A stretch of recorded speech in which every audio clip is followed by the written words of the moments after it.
Olá, vamos continuar a nossa discussão sobre a sociologia jurídica e a emergência do Estado Democrático de Direito.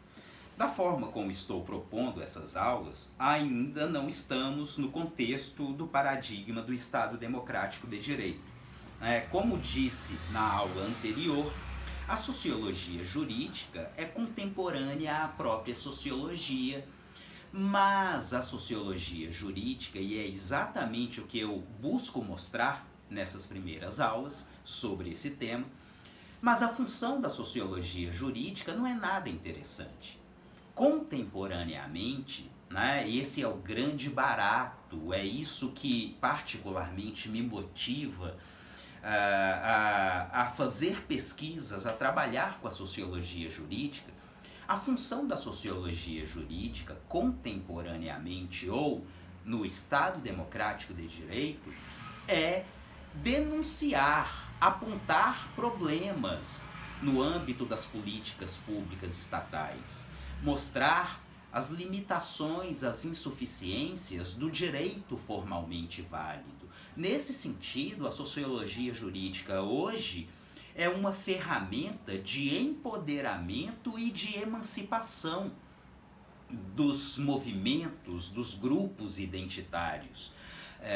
Mas não foi assim até muito recentemente, em perspectiva histórica.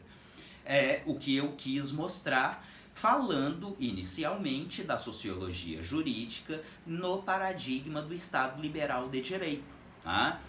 Agora eu vou falar, ainda que muito rapidamente, da função, também uma função controladora, repressora da sociologia jurídica no paradigma do Estado Social de Direito. Tá? Então, inicialmente, vamos revisitar, vamos reconstruir de forma absurdamente rápida o paradigma do Estado Social de Direito. Já lembrei a vocês na aula anterior, o paradigma, o conceito de paradigma nos remete à ideia de um pano de fundo amplamente compartilhado, a uma referência, a um modelo, a um padrão. E quando a gente fala do paradigma do Estado Social de Direito, esse pano de fundo compartilhado mostra, pressupõe, indica outra visão de mundo, diferente da visão de mundo do Estado Liberal de Direito. A visão de mundo do Estado Social de Direito passa pela questão, pela ênfase, pela grande visibilidade de outros direitos que hoje chamaríamos de direitos fundamentais. Se no Estado liberal, os direitos em evidência são os direitos civis e políticos, fundamentalmente, a liberdade de expressão, a liberdade de trânsito, a liberdade de propriedade, sempre direitos individuais. No paradigma do Estado Social de Direito, a ênfase está em torno da ideia de igualdade, igualdade da coletividade. Então aí a gente já tem a base de toda a distinção. No contexto do paradigma do Estado Social de Direito, o Estado já não vai ser aquele Estado retraído, até mesmo omisso, pautado na autonomia da vontade. Agora, e exatamente porque a história mostrou muitos dos reveses, dos efeitos colaterais do discurso, do imaginário liberal, chegamos a um contexto generalizado de grandes discrepâncias, de grandes absurdas desigualdades sociais. Então, se no âmbito do Estado liberal eu fiz menção à teoria política de John Locke, ao utilitarismo bendamiano, a mão invisível do mercado para os economistas liberais. Agora, tratando dos fundamentos, né, do paradigma do Estado social, é sempre importante fazer uma menção à crítica marxiana, à formação de movimentos políticos ligados a sindicalismos, né? A ênfase exatamente na organização do trabalho. Tudo isso leva ao paradigma do Estado Social de Direito, né, que vai se materializar numa perspectiva estritamente jurídica com as primeiras constituições sociais democratas, bem em princípios do século XX. Né? Lembrem-se da Constituição de Weimar, na Alemanha, lembrem-se da Constituição do México, e a grande ênfase aí é exatamente na igualdade da coletividade. Mas para isso, o Estado social, como eu dizia, não pode ser aquele Estado retraído, tipicamente liberal. O Estado social, ele precisa ter um outro perfil, porque ele pactua, ele assume o compromisso com a sociedade de garantir um mínimo existencial, uma base material mínima para todo e qualquer cidadão. Né? Então, esse Estado vai ter que se mobilizar para isso. O Estado Social de Direito, ele é, pelo menos a princípio, um Estado diligente. Ele é um Estado que se organiza e que atua para a garantia desse mínimo existencial, dessa igualdade material, substantivada. Né? Porém, né, e aí um problema muito sério, né, seria exatamente como eu mostrei tratando do Estado liberal, efeitos colaterais, reveses, né, que a própria história vai nos mostrando. Porque à medida em que o Estado social vai se mobilizando para garantir aquele mínimo existencial, esse Estado busca ser cada vez mais eficiente com as suas políticas, né? Políticas públicas, que, como vocês vão ver, não são tão públicas assim. Né? Não são tão públicas assim porque há uma forte tendência, a história confirma isso muito bem, há uma forte tendência de que o Estado não dialogue com a sociedade sobre essas políticas que se pretendem sociais e públicas. E se o Estado não dialoga com a sociedade, pretendendo com isso ser mais eficiente, por mais bem intencionado que esse Estado esteja, ele se torna um Estado autoritário.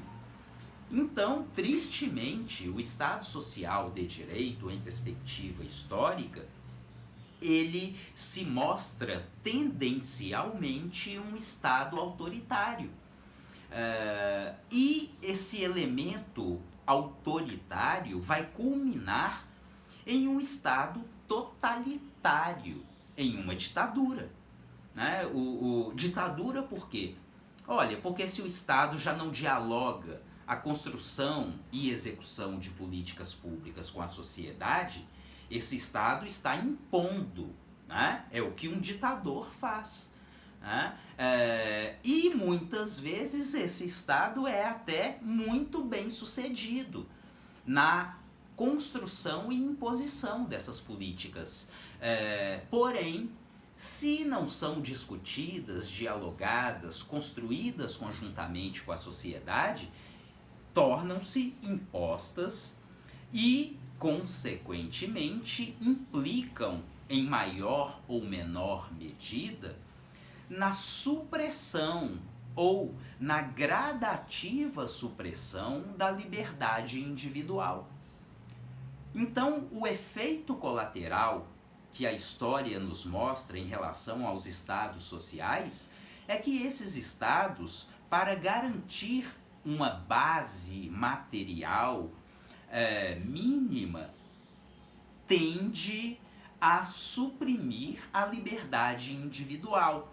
E quando a gente pensa em situações extremas, né, é muito triste, mas a história mostra fartamente isso, né, o que eu estou chamando aí de situações extremas em relação a estados sociais que se tornam autoritários, totalitários e culminam em ditaduras horrorosas, né?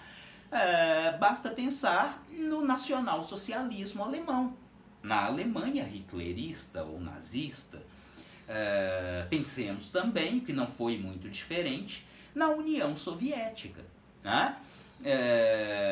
Nesse contexto de grandes e horrorosas ditaduras, de estados totais, né?